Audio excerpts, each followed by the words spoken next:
Welcome, everybody. Thank you for joining me again for another episode. In this video, we're going to break down another important question. Is just being black enough? Is it? Well, we're going to be covering 4 areas in this video: black political representation, why representation is not enough, why a black agenda matters, and what real progress is. So with that, stay buckled in, stay tuned. Let's get into it now.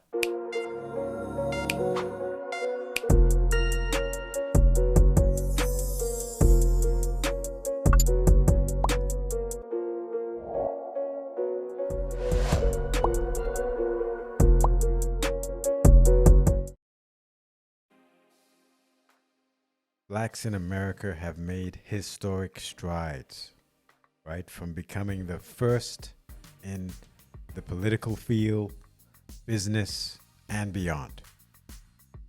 Now, these milestones, don't get me wrong, it definitely marks progress. But how do we measure real advancement? Is representation alone enough to achieve meaningful change?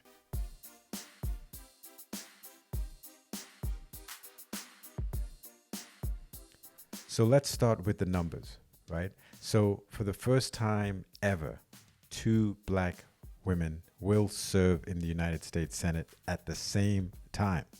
Believe it or not, it hasn't really happened before. So we have Lisa Blunt Rochester of Delaware and Angela Alsobrooks of Maryland. Now they join a very short list of black female senators. There's only been 5 in the history of the country.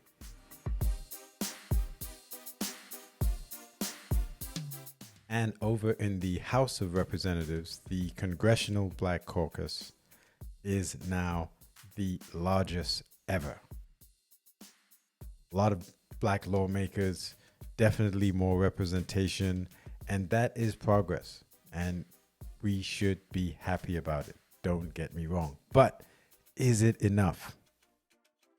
Remember, representation is a means, not an end. We have to go beyond the optics.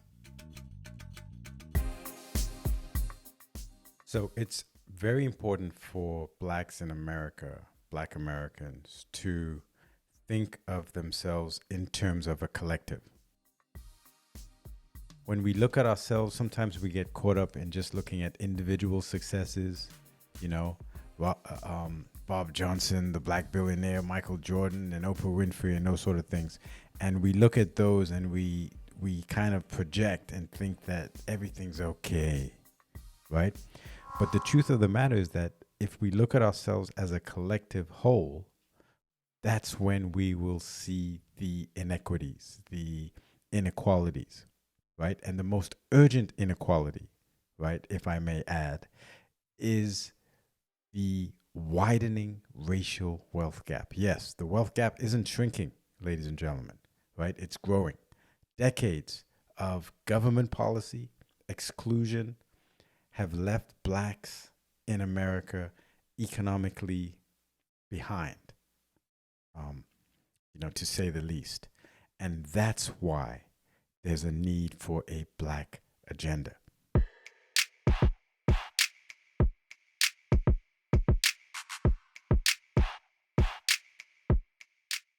The black agenda goes beyond just economic concerns, right? So, for example, criminal justice reform is very high on the black agenda, ending mass incarceration. Healthcare equity, right? Because black Americans suffer worse outcomes in almost every single healthcare category you can think of, right? There's this joke that when white America sneezes, black America catches a cold, right? And I think that that is a very good analogy of really this racial inequality that exists in this country. So remember, this isn't about special treatment, right? And I want to make this 100% clear. It's about addressing persistent historical injustices that continue to affect and disadvantage the black community, even up to today in 2025. I believe that there are a lot of African Americans who have said, folks I've talked to, I've interviewed, and the sentiment that I've gotten is that we did not demand of Obama what we should have, and we are not going to make that mistake again. I think it's going to be a lot harder for Senator Harris, Senator Cory Booker, or even if Eric Holder jumps in. It's going to be a lot harder for them to lock up that black support like Obama did in 2008. What I have been sensing and hearing and reading is you're going to have to put forth an agenda that is specific to African Americans. Right. That's not this general thing. President of all America. If Obama kept talking about rising tide lifts all boats, I've been getting it since black people are saying, no. Yeah. What's your black specific agenda? Right. And then we'll get to everybody else. And I think Roland's observation is right on point, and that's certainly been the way in which I think more and more black people are starting to ask political candidates, you know, do you have a black agenda? Now, also, I wanted to ask, you know, with Barack Obama, when he was in office, a lot of African-American people felt like he didn't do anything for black people. Yeah. They felt like he did everything for, you know, the LGBT community. He did things for, you know, Spanish community, Latinos, but nothing for African-Americans. Yeah, so do you have an agenda for black voters? Of course I do, but I So I'm not going to sit here and say I'm going to do something that's only going to benefit black people. No. It isn't just about voting for black politicians. It's about voting for people who support a black agenda, quite frankly, no matter what their race is.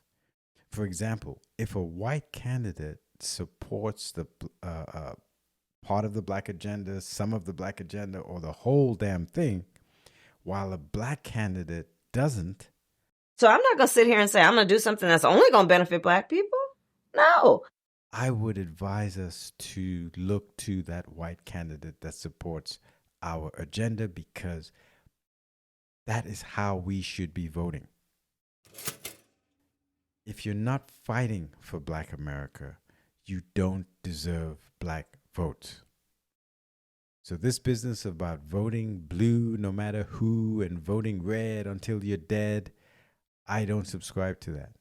We have to vote in our interests, and we have to hold our politicians, black or white or Asian or whatever, we have to hold them to that standard.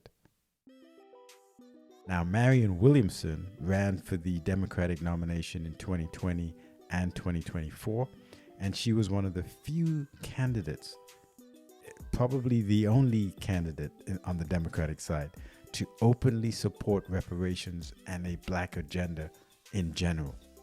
And I also like you because you want to give $100 million in reparations. No, more than that. To black people, more than that. 200 to 500 is the number that I sort of landed on. Woo! I think that if you look at the historical arc of race relations between whites and blacks in America, I think, you know, I don't believe that the average American is racist. I don't. But I do think the average American is vastly undereducated or underinformed about the history of race in America. Then you have Jill Stein, who represented the Green Party in the last election. The Green Party is pretty much the third largest party after the Republicans and the Democrats. Can you talk about reparations in your campaign, what it means to you? This is a shame on our nation that we were founded on the institution of slavery, and that institution perpetuates itself through all of our social institutions right now. I'm all ears to hear how we ensure that everyone who is a victim of the living legacy of the institution of slavery, you know, it was lynchings, it was Jim Crow, it was redlining, it was mass incarceration, it was the war on drugs, it is the school to prison pipeline, you know, it is the health disparities. It's the fact that if you are a child and you're black, you have a 500% increased risk of dying from asthma. Or if you are a black woman, you have a greatly increased risk of severe illness and death in pregnancy or after pregnancy. These are terrible injustices. This isn't so much about Jill Stein, but it is about the Green Party, who she was the nominee for, and they have on their platform reparations, ladies and gentlemen. It's actually built into the Green Party platform, and not just reparations, criminal justice reform, and other types of solutions that are in step with the Black agenda. And once again, if you're not fighting for Black America, you don't deserve Black votes. Period, point blank, and end of story. Here are some resources if you want to dive deeper into understanding what the Black agenda is, right? And these are very good, comprehensive resources. The first is the ADOS Foundation, right? And I covered ADOS in another video. And this is an advocacy group for the descendants of slaves. They focus mainly on reparations, but it's not just reparations. You can see if you go on their website, they even have the Black agenda, right? So you can go and read right there what the Black agenda is. The other resource is the California Reparations Task Force report. And this is an extremely comprehensive report. They have a whole section on recommendations and solutions. And of course, that is the Black agenda. Then you have Ice Cube's Contract with Black America, which is a bold plan for Black economic empowerment. Okay, I encourage you to check that out. And then you have the official FBA.com website, which is the website for the Foundational Black Americans. And they have also policy recommendations and things that need to be done to address this issue of racial inequality in America. So it's time to move beyond symbolism, my fellow Black Americans. Representation is good. You know, it's good to see people who look like you in these represented in all areas of society. It's important for the young generation.